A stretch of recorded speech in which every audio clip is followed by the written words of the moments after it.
Hello. आज हम पढ़ेंगे ह्यूमन डाइजेस्टिव सिस्टम। सबसे पहले मैं आपको बता देता हूँ, यहाँ पे मोड ऑफ न्यूट्रिशन मैंने लिखा है हेट्रोट्रोपिक। जनरली दो टाइप के मोड ऑफ न्यूट्रिशन होते हैं, एक होता है ऑटोट्रोपिक, एक होता है हेट्रोट्रोपिक। ऑटोट्रोपिक वो होते हैं जो अपना फूड खुद बनाते हैं, लाइक प्लांट्स और सम बैक्टीरियाज। हेट्रोट्रोपिक वो होते हैं जो फूड के लिए दूसरे के ऊपर डिपेंड होते हैं, चाहे वो डायरेक्टली हो चाहे वो indirectly, like humans, animals and many other living beings. So in humans the mode of nutrition is heterotrophic. Next मैंने आपको कुछ पार्ट्स के अंदर अलग अलग ऑर्गन्स को लिखा हुआ है, वो सारे पार्ट्स आपके डाइजेशन के अंदर हेल्पफुल होते हैं। और ये जितने भी जगह से फूड पास होता है उसको हम क्या बोलते हैं, एलिमेंट्री कैनल। मतलब वो पैसेज जहाँ से फूड स्टार्ट करता है और एट लास्ट रिमूव हो जाता है बॉडी से, उस पूरे पैसेज को आप क्या बोलते हैं, एलिमेंट्री कैनाल। तो आप ये भी कह सकते हो कि ये सारे पार्ट्स किसके हैं, एलिमेंट्री कैनाल के। मैंने इन सबको 7 पार्ट्स में डिवाइड कर रखा है। अभी मैं आपको पार्ट्स को बताऊंगा सिर्फ, और उनके साथ में यूज आने वाले कुछ और भी पार्ट्स होते हैं उनके बारे में बताऊंगा। बाद में हम उनको और डिस्कस करेंगे कि कौन से पार्ट के अंदर डाइजेशन की कौन सी प्रोसेस होती है। तो फर्स्टली जो फर्स्ट पार्ट है वो है माउथ, जहाँ से आप फूड को स्टार्ट करते हो इनटेक करना, माउथ। माउथ के बाद में फूड आपका जाता है फूड पाइप और आइसोफेगस के अंदर। Mouth, then second is food pipe. After that food comes into stomach. Mouth, food, stomach, third one. After stomach, food comes in the fourth part, that is small intestine. Fourth part is small intestine. After small intestine, the food goes to large intestine. Then food goes into rectum, and then it goes out from the body through anus. And liver, pancreas, and gallbladder are helpful in the digestion of food when food is passing through stomach, small intestine, and large intestines. So these are the 7 major parts that are helpful or that are responsible for the digestion. जैसे कि भी हमने discuss किया सारे parts के बारे में, अब हम थोड़ा थोड़ा ब्रीफली पढ़ते हैं सारे पार्ट्स को। फर्स्ट पार्ट जो हमने डिस्कस किया था, जो क्या था, माउथ। माउथ के अंदर क्या होता है बेटा, जब सबसे पहले फूड जाता है तो फूड की यहाँ पे आते हैं च्यूइंग एंड ग्राइंडिंग। टीथ होते हैं हमारे, टीथ हमारे हेल्प करते हैं किसके अंदर, च्यूइंग और ग्राइंडिंग के अंदर। ये भी आपको पता होगा कि 4 टाइप्स के टीथ होते हैं, वो मैंने यहाँ पे मेंशन नहीं किया क्योंकि आपने फर्दर क्लासेस में पढ़ा हुआ है कि 4 टाइप्स के टीथ होते हैं आपके, incisors, canines, molars and premolars. 4 types के टीथ होते हैं जो आपके च्यूइंग एंड ग्राइंडिंग के अंदर हेल्प करते हैं। सबसे बेसिक बात जो आपको डाइजेशन की जाननी है, हर स्टेप के अंदर डाइजेशन क्या चाहता है कि हमारा फूड जो है वो कॉम्प्लेक्स टू सिंपलर के अंदर चेंज हो। क्या हो भाई, कॉम्प्लेक्स से सिंपलर के अंदर चेंज हो, क्योंकि जब तक आपका कॉम्प्लेक्स टू सिंपलर चेंज नहीं होगा मतलब डाइजेशन की प्रोसेस नहीं हो रही है। एक और चीज होती है कि फूड के अंदर यहाँ पर क्या मिल जाता है, सलाइवा मिल जाता है। Food mix with saliva and becomes soft, और कैसा हो जाता है भाई, सॉफ्ट हो जाता है। अब सलाइवा कहाँ से आता है, सलाइवा आता है सलाइवरी ग्लैंड से, जो की होती है थ्रोट के अंदर हमारे। सलाइवरी ग्लैंड से सीक्रेट होता है एक एंजाइम जिसका नाम क्या होता है, सलाइवरी एमाइलेज। सलाइवरी ग्लैंड से कौन सा एंजाइम सीक्रेट होता है, सलाइवरी एमाइलेज। सलाइवरी एमाइलेज की वजह से सलाइवा बनता है और सलाइवा मिक्स होता है फूड के अंदर, और फूड को क्या करता है, सॉफ्ट बनता है, ताकि वो इजीली ट्रेवल कर पाए कहाँ से, फूड पाइप से स्टोमक तक। अब फूड पाइप के अंदर चलते हैं। देखो फूड पाइप के अंदर जाने से पहले आप देखोगे फूड पाइप जहाँ हमारा थ्रोट की एंडिंग होती है, थ्रोट की ओपनिंग होती है, वहाँ पर क्या होता है, दोनों पाइप होते हैं हमारे, फूड पाइप और विंड पाइप। तो गलती से ऐसा ना हो कि हमारा खाना जो है किसमें चला जाए, विंड पाइप के अंदर चला जाए। तो इसी वजह से दोनों विंड पाइप और फूड पाइप के बीच में ऊपर की साइड एक छोटी सी लेयर होती है जो एज ए कैप वर्क करती है। जब भी हमारा फूड एंटर करता है थ्रोट के अंदर तो वो कर देती है कवर इसको, विंड पाइप को, और विंड पाइप के अंदर खाना नहीं जाता है। एपिग्लॉटिस एक लेयर है जो प्रोटेक्ट करती है विंड पाइप को कि कोई फूड पार्टिकल उसके अंदर एंटर ना करे। फूड पाइप के अंदर एक ही प्रोसेस होती है, वो सिंपल सी प्रोसेस ही है कि वो क्या करता है, पास करता है फूड को माउथ टू स्टमक। तो माउथ टू स्टमक पास करने का जो उसका वे है उसको हम बोलते हैं पेरिस्टेटिकल मूवमेंट। क्या बोलते हैं भाई, पेरिस्टेटिकल मूवमेंट। जैसे कि मैं किसी एक पाइप के अंदर एक बॉल को डाल दूं और उसको पकड़ के नीचे खींचता जाऊं, तो एक जगह से तो वो कंप्रेस होती जाएगी, दबती जाएगी, और एक जगह से वो एक्सपेंड होती जाएगी। जैसे कि ये यहाँ वो एक्सपेंड है, यहाँ वो कंप्रेस है, ऊपर से कंप्रेस होता गया जब मैंने नीचे लिया, फिर ये यहाँ नीचे आएगी, यहाँ कंप्रेस हो जाएगा। इस टाइप का जो मूवमेंट है, थोड़ा मैं बोलूँ तो ये शार्प चल रहा हो जैसे कुछ, इस टाइप का मूवमेंट हो जाएगा।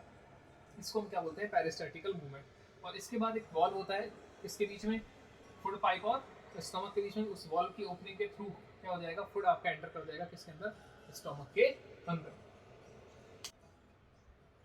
देखिए नेक्स्ट पार्ट, फूड पाइप के बाद में कहाँ पर आता है, फूड स्टमक के अंदर आता है। अब स्टमक की बात करते हैं, ये है आपका स्टमक। स्टमक की शेप कैसी होती है? जे शेप। स्टमक की कैसी शेप होती है? जे शेप का स्टमक होता है। स्टमक के अंदर मेनली 3 चीज़ें होती हैं जिनके बेसिस पे डाइजेशन आपका वर्क करता है। पहला होता है HCl, सेकंड होती है म्यूकस, और थर्ड होती है गैस्ट्रिक ग्लैंड से सीक्रेट होने वाले enzymes. First one is HCl, second one is mucus, and third one is the enzymes that are secreted from gastric glands. HCl की बात देखते हैं। HCl क्या करता है? HCl आपके फूड के मीडियम को एसिडिक करता है। It makes the medium of food acidic. Acidic क्यों करता है? क्योंकि यहाँ गैस्ट्रिक ग्लैंड्स में से सीक्रेट होने वाला एंजाइम जो कि कौन है? पेप्सिन, वो वर्क करता है कब? जब मीडियम कैसा हो? एसिडिक हो। उसके बाद म्यूकस है। म्यूकस क्या करता है? आपकी इनर लाइन जो होती है स्टमक की, उसको प्रोटेक्ट करता है HCl से, कि कहीं HCl की वजह से जो इनर लाइनिंग है स्टमक की, वो किसी भी तरीके से हार्म ना करे स्टमक की इनर लाइनिंग को। और अगर एसिड इंक्रीज हो जाता है तो उसकी वजह से होने वाली एसिडिटी, उसको भी रोकने के लिए रेस्पॉन्सिबल है यहाँ पे। आगे हम बात करते हैं गैस्ट्रिक ग्लैंड से सीक्रेट होने वाले एंजाइम्स की। 2 एंजाइम सीक्रेट होते हैं गैस्ट्रिक ग्लैंड से। गैस्ट्रिक ग्लैंड स्टमक के अंदर ही है, वहाँ से एंजाइम सीक्रेट हो रहे हैं। पहला है पेप्सिन। ये वर्क कब करेगा? पहली बार जब आपका मीडियम कैसा हो? एसिडिक हो। एसिडिक मीडियम होगा तो ये क्या करेगा? प्रोटीन का सिंथेसाइज या फिर डाइजेशन करता है। इट सिंथेसाइज और डाइजेस्ट द प्रोटीन। उसके अलावा एक और एंजाइम सीक्रेट होता है गैस्ट्रिक ग्लैंड्स में से, जिसका नाम क्या है? रेनिन। रेनिन क्या करता है? आप जो मिल्क पीते हैं उस मिल्क को कन्वर्ट करता है किसके अंदर? कर्ड या योगर्ट, मतलब कि दही के अंदर कन्वर्ट करता है, ताकि वो वहाँ सिंपलर फॉर्म के अंदर आ जाए। तो आपने जितनी भी चीज़ें देखी, यहाँ पे क्या हो रहा है? कॉम्प्लेक्स टू सिंपलर के अंदर चेंज हो रहा है। आप ये देखते जाएंगे कंटिन्यूसली कि जैसे जैसे आप प्रोसेस में आगे बढ़ेंगे, एलिमेंट्री कैनाल के अंदर जैसे जैसे आगे बढ़ेंगे, तो फूड जो है वो कॉम्प्लेक्स टू सिंपलर के अंदर कन्वर्ट होता जा रहा है। इसके बाद आगे आप पढ़ोगे, अब फूड कहाँ जाएगा? स्मॉल इंटेस्टाइन के अंदर। देखिए, अब स्मॉल इंटेस्टाइन के अंदर फूड आ जाएगा कहाँ से? स्टोमक से। स्टोमक से जब स्मॉल इंटेस्टाइन के अंदर फूड आएगा तो यहाँ पे भी एक वॉल होता है, जिस वॉल का नाम क्या होता है? स्फिंक्टर मसल होता है। क्या होता है? स्फिंक्टर मसल होता है।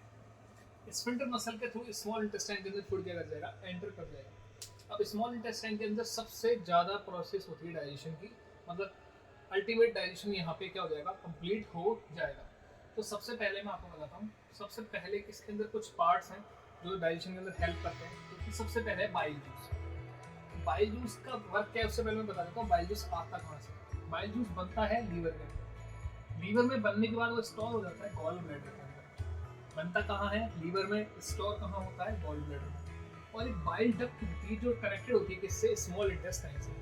बाइल डक्ट जो कि कनेक्टेड होती है किससे? स्मॉल इंटेस्टाइन से। उसके थ्रू बाइल जूस किसमें एंटर होता है? स्मॉल इंटेस्टाइन के अंदर एंटर होता है। बनता है लीवर में, स्टोर होता है गॉल ब्लैडर के अंदर, और बाइल डक्ट के थ्रू कनेक्ट होता है किससे? स्मॉल इंटेस्टाइन से। वहाँ से वो एंटर होता है स्मॉल इंटेस्टाइन के अंदर। उसके बाद सबसे पहला वर्क क्या करता है कि वो फूड का मीडियम चेंज करता है, जो कि एसिडिक हो गया था स्टमक के अंदर, उसको किसमें चेंज करता है? बेसिक के अंदर करता है। बेसिक के अंदर क्यों वर्क करता है वो? क्योंकि एक एंजाइम जो पैंक्रियाटिक जूस का है, जिसका नाम है ट्रिप्सिन, वो तब ही वर्क करेगा जब क्या हो? मीडियम बेसिक हो। उसके बाद में एक और काम करता है बाइल जूस, जो कि क्या है? Emulsification of fats. ये क्या करता है? इमल्सीफाई करता है फैट्स को। इमल्सीफाई करने का मतलब है जिस तरीके से छाछ को जब घुमाया जाता है तो उसके ऊपर मक्खन ऊपर आ जाता है, तो उसी तरीके से फैट्स के साथ ही करता है, और फैट्स को बाकी जो फूड होता है उसमें से इमल्सीफाई करके अलग कर दिया जाता है। किसके थ्रू? बाइल जूस के थ्रू। इसके बाद दूसरा आपके पास आता है पैनक्रियाटिक जूस। पैनक्रियाटिक जूस के अंदर से 3 एंजाइम सीक्रेट होते हैं जिनको हम बोलते हैं लैट, LAT। 3 एंजाइम सीक्रेट करता है पैनक्रियाटिक जूस, जो कि है लैट। पहला है लाइपेज, सेकंड है एमाइलेज, थर्ड है ट्रिप्सिन। लैट फर्स्ट है लाइपेज। लाइपेज का काम क्या होता है? ब्रेक करता है इमल्सिफाइड फैट्स को, break the emulsified fats. Second है आपका एमाइलेज। एमाइलेज क्या करता है? आपके स्टार्च को डाइजेस्ट करता है, डाइजेस्ट द स्टार्च। थर्ड आपका ट्रिप्सिन, जो वर्क करेगा बेसिक मीडियम के अंदर, और वर्क क्या करेगा? प्रोटीन के डाइजेशन का वर्क करेगा। थर्ड पार्ट है इसका आपके पास इंटेस्टाइनल जूस। ये इंटेस्टाइन से ही सीक्रेट होता है। पैंक्रियाटिक जूस पैंक्रियास से सीक्रेट होता है, वो मैं बताना रह गया था। पैंक्रियाटिक जूस कहाँ से आएंगे भाई? पैंक्रियास से आएंगे, जो स्टमक के बिहाइंड एक पार्ट होता है। और इंटेस्टाइनल जूस आपके इंटेस्टाइन्स में ही सीक्रेट होते हैं, और इंटेस्टाइनल जूस क्या करते हैं? आपके कार्बोहाइड्रेट्स को डाइजेस्ट करने में हेल्प करते हैं। इसके अलावा और भी काफ़ी सारे प्रोसेसेस करते हैं वो, बट बेसिक जो वर्क है वो क्या है? कार्बोहाइड्रेट्स को डाइजेस्ट करने का है। आफ्टर डाइजेशन अब देखो क्या होता है, ये सारी चीज़ें हो गई डाइजेस्ट, आपने बोला प्रोटीन डाइजेस्ट हुआ, पहले वहाँ पे भी हुआ था, यहाँ पे स्टमक के अंदर, यहाँ पे भी दोबारा हुआ, क्योंकि वहाँ पे वो कम्प्लीटली डाइजेस्ट नहीं हो सकता, तो यहाँ पे वो बचा कुचा डाइजेशन हो जाता है। तो यहाँ पे भी कॉम्प्लेक्स से सिंपलर के अंदर चेंज हुआ। अब ये कॉम्प्लेक्स टू सिंपलर पूरा चेंज हो गया है, और चेंज होने के बाद में क्या चेंजेस आए कि प्रोटीन जो है वो फुली डाइजेस्ट होकर क्या बन गया, आपका अमीनो एसिड बन गया। कार्बोहाइड्रेट किस में चेंज हो गए, ग्लूकोज के अंदर चेंज हो गए। और आपके फैट्स किस में चेंज हो गए, फैटी एसिड और ग्लाइसरॉल, या तो फैटी एसिड बोलते हैं आप उनको, या ग्लाइसरॉल बोलते हैं। ये आपको याद भी रखना है, आपसे डायरेक्टली पूछ भी लिया जाता है कि भाई प्रोटीन्स किस में चेंज हो जाते हैं आफ्टर डाइजेशन, कार्बोहाइड्रेट्स किस में चेंज हो जाते हैं, और फैट्स किस में चेंज हो जाते हैं। तो आपको याद होना चाहिए प्रोटीन अमीनो एसिड्स में, कार्बोहाइड्रेट ग्लूकोज के अंदर, और फैट्स आपके फैटी एसिड या ग्लाइसरॉल के अंदर चेंज हो जाते हैं। अब ये सब डाइजेस्ट होने के बाद स्मॉल इंटेस्टाइन की वॉल्स में आगे जब बढ़ते हैं, तो आगे इंटेस्टाइन्स के अंदर यहाँ पे फिंगर जैसी आपको मैंने स्ट्रक्चर बता रखी है, थोड़ा जूम आउट करके मैंने एक तरीके से लिख रखा है। ये क्या है, आपकी स्मॉल इंटेस्टाइन है। स्मॉल इंटेस्टाइन के अंदर फिंगर लाइक प्रोजेक्शंस है जिनको हम विलाई बोलते हैं। क्या है, फिंगर लाइक प्रोजेक्शन, जिनको हम क्या बोलते हैं, विलाई बोलते हैं। ये हाईली रिचली सप्लाइड होती है ब्लड से। क्या होती है, रिचली सप्लाइड होती है ब्लड से, मतलब ये डायरेक्टली कनेक्ट होती है किससे, ब्लड वेसल्स से।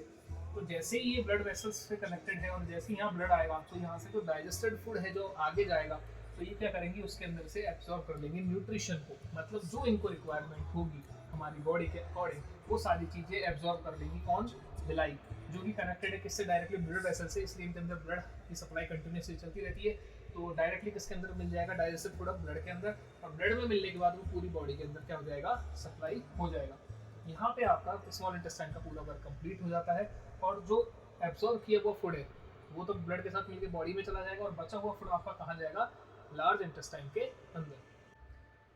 जैसे कि अभी हमने देखा कि जो अनएब्जॉर्ब फूड है वो कहाँ, स्मॉल इंटेस्टाइन से कहाँ पर आता है, लार्ज इंटेस्टाइन के। और एब्जॉर्प्शन ऑफ फूड किसमें हो जाता है, स्मॉल इंटेस्टाइन में, विलाइस के थ्रू आपका फूड क्या होता है, एब्जॉर्ब हो जाता है।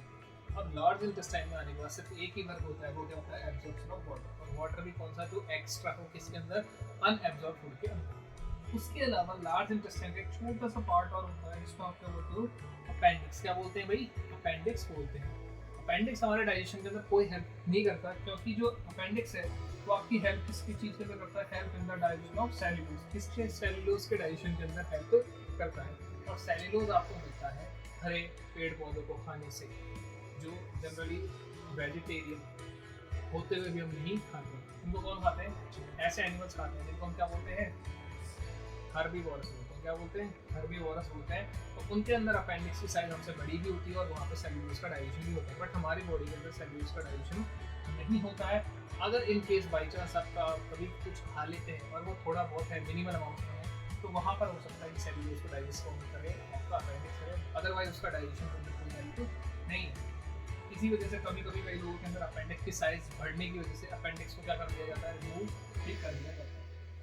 अब लार्ज इंटेस्टाइन के अंदर एब्जॉर्प्शन ऑफ वाटर हो गया, उसके बाद में आपका फूड कहाँ जाएगा, जो वेस्ट है एक्चुअली, अब वो क्या हो चुका है, वेस्ट। वो वेस्ट कहाँ जाएगा, रेक्टम के अंदर। और वो रेक्टम में तब तक स्टोर रहेगा जब तक आप उसको क्या नहीं करोगे, रिमूव नहीं करोगे। और एनस क्या है, एनस वो पार्ट है जिसके थ्रू आप उसको क्या कर देते हो, रिमूव कर देते हो। तो ये आपका digestive system of human body complete हो जाता है।